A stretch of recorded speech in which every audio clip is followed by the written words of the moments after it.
whenever you do something that Allah has prohibited, this is a form of transgression against Allah.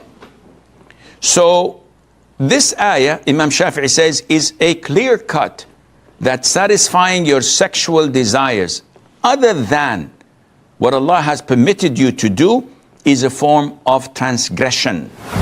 Ismail from the US, he says that he heard a da'i saying that masturbating is makruh, which means not recommended. You know that we have 5 rulings: mandatory, then recommended, then permissible, then makruh, then haram.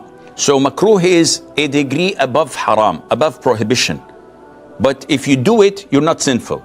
If you leave it, then you are rewarded. So he says that I heard a da'i saying so. So what's the ruling on masturbation?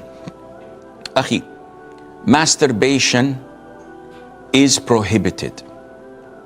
And why do we say it's prohibited?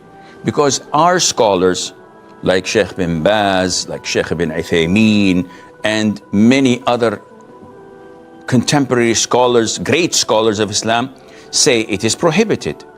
Imam Shafi'i, before them, decades ago, centuries ago, also said that it is haram, because Allah mentioned in Surah Al-Mu'minun and in Surah Al-Ma'arij, والذين هم لفروجهم حافظون إلا على ما ملكت أيمانهم إلا على أزواجهم أو ما ملكت أيمانهم فإنهم غير ملومين فمن ابتغى وراء ذلك فأولئك هم العادون.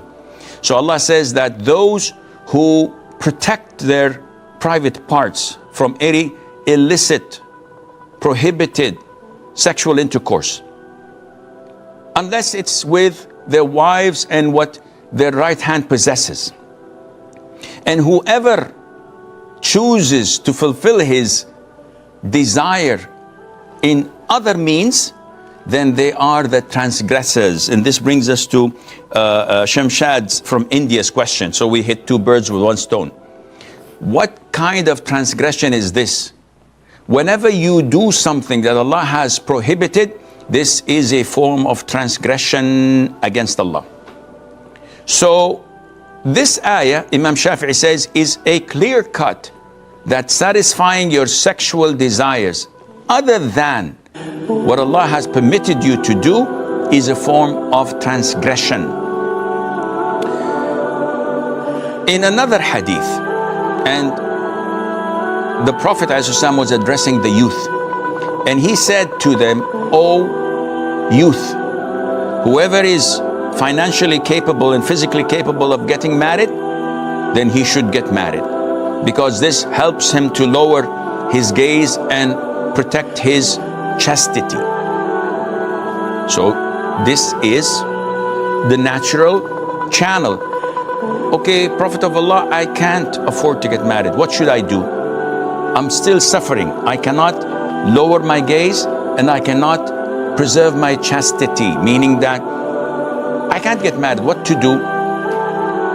Did the Prophet ﷺ say, go and masturbate? Because this is degree number 2, level 2? Never.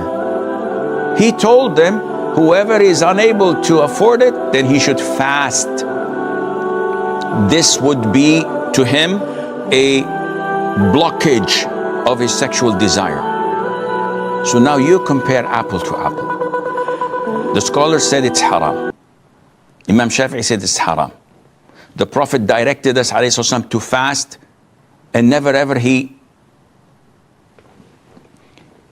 agreed or permitted the companions to masturbate. So if you do the math, you certainly know and understand that this is prohibited